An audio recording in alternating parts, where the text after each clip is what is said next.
So the question was a review of SN2 versus SN1 and what are the important factors. So let's go ahead and make a table up here.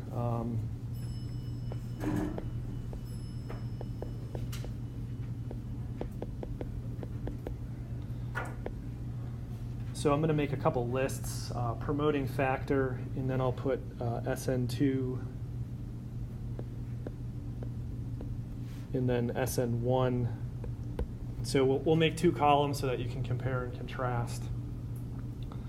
So the first one will be nucleophile.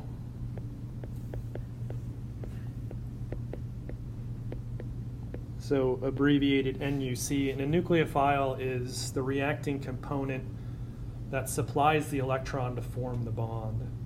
So again, we're talking about substitution. So you're substituting a leaving group for the nucleophile.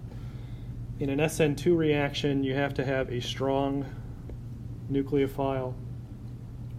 So that's typically charged, and by that we mean an anion. In an SN1 reaction, it's a weak nucleophile, and these are typically neutral. So what do we mean by neutral in that case? So things like water, alcohols, say amines. What is a strong nucleophile? What do I mean by charged? Something that has a metal cation with the nucleophile, which is an anion. So maybe we'll list a couple here. So sodium thiolate, I'll switch up the counter ion. Potassium hydroxide, you can use the corresponding alcohols of these things, so I'll say SR minus.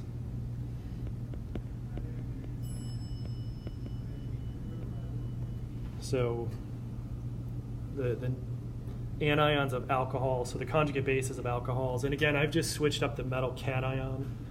So the reason I'm showing both is that because when you actually run these reactions, you have to weigh something out of a bottle, and I want to show you that it's a metal cation plus an anion. So other things, so like potassium cyanide, sodium azide, the halogens, sodium bromide, potassium iodide. So again, things that have a metal cation plus the nucleophilic component anion. So that's the nucleophile. What about the electrophile, which I'll call substrate?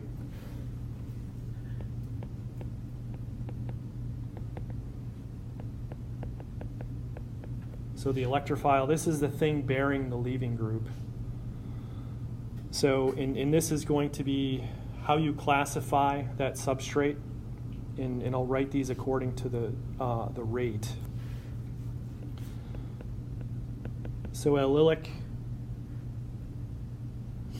is approximately equal to benzylic.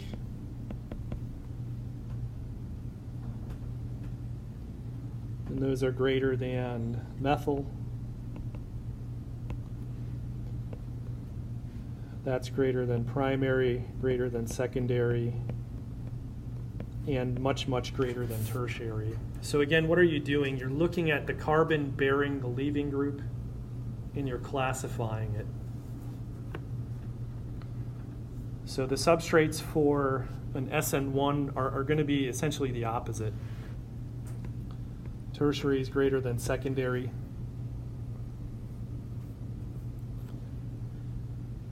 And we can say much, much greater than primary. And I'm going to say primary is okay if it's a special case of primary. And those are neopentyl, allylic, or benzylic. And so you can see what the difficulty in this is some of these things start to overlap, right? primary allylic is in both. And again, for the purposes of this exam, we're only talking about a substitution. So ultimately, whatever the leaving group, it's going to be substituted with the nucleophile. So the next thing is we have solvent is the next promoting factor.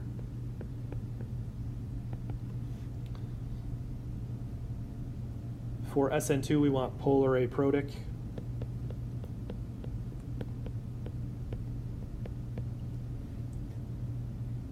And so you'll have to look up these abbreviations: DMSO, DMF, acetonitrile, hexamethylphosphor-triamide, and acetone.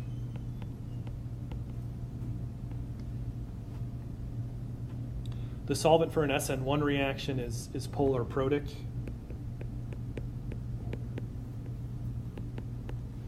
And these are things like carboxylic acids such as formic acid, acetic acid,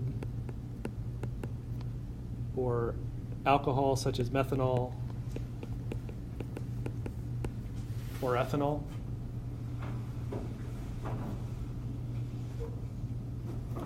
So again, the solvent serves a couple purposes, and one of those is to make the reacting partners, which are the electrophile and the nucleophile, miscible so that the reaction can proceed. The other thing is a polar aprotic solvent will stabilize the metal cation, allowing the nucleophile to react faster. A polar aprotic solvent for SN1 will help ionize the leaving group. And the last promoting factor is called leaving group ability.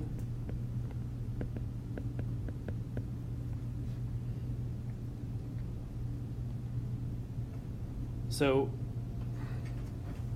this is essentially the same for both. The leaving group has to be a good one.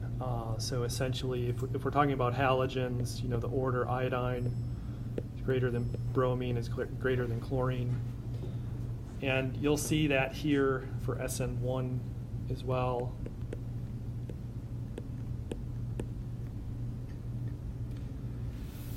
So again, how would you know if you looked at the substrate, which is the electrophile bearing the leaving group, if it's going to go SN1 or SN2, you classify what type of leaving group it is: primary, secondary, or tertiary.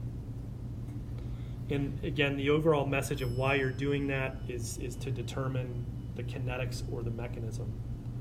Does it go through an SN2, which has essentially a transition state, then product, or an SN1, which goes transition state, then to a carbocation, then ultimately onto the product.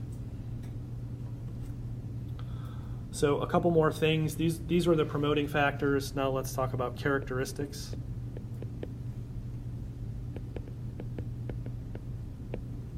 So we'll talk about three of these. The first one is kinetics. So the equation for SN2 is the rate constant times the concentration of the substrate, which I'm saying Rx, times the concentration of the nucleophile. So this is, it's second order, it's bimolecular. That's what the 2 means. The kinetics for SN1 are first order. They're only reliant on the substrate. And what do we mean by kinetics? Kinetics in the reaction coordinate is the step which requires the most energy.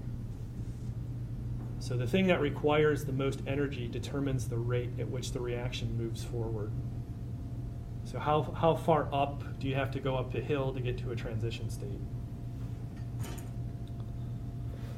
The next characteristic is stereochemistry.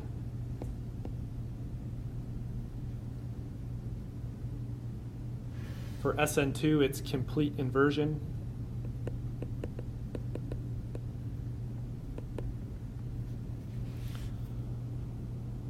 and that's a product of the trajectory of the nucleophile attacking the electrophile. So you'll see that if the starting electrophile, if it has an R or S designation, the stereocenter is going to invert, but what you have to do is still determine R and S. Don't make an assumption that if you start with R, it's going to flip to S. You still have to figure out the priorities. Then for SN1, you get racemization. And we'll do some examples where that becomes clear. So if you're starting with a stereogenic center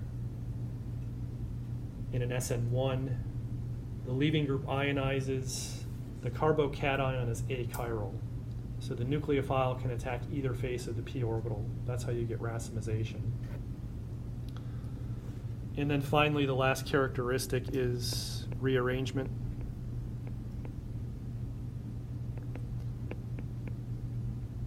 And really, this is only concerned with SN1 for carbocations. So for SN2, this is not possible. And then for SN1, these are common. And the way you determine if it happens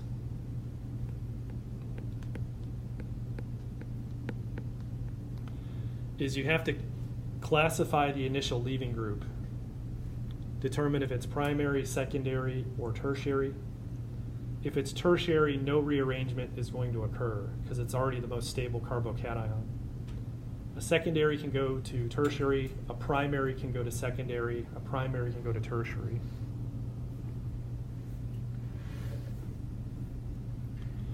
So this slide has been a review of the promoting and characteristic factors of SN2 versus SN1.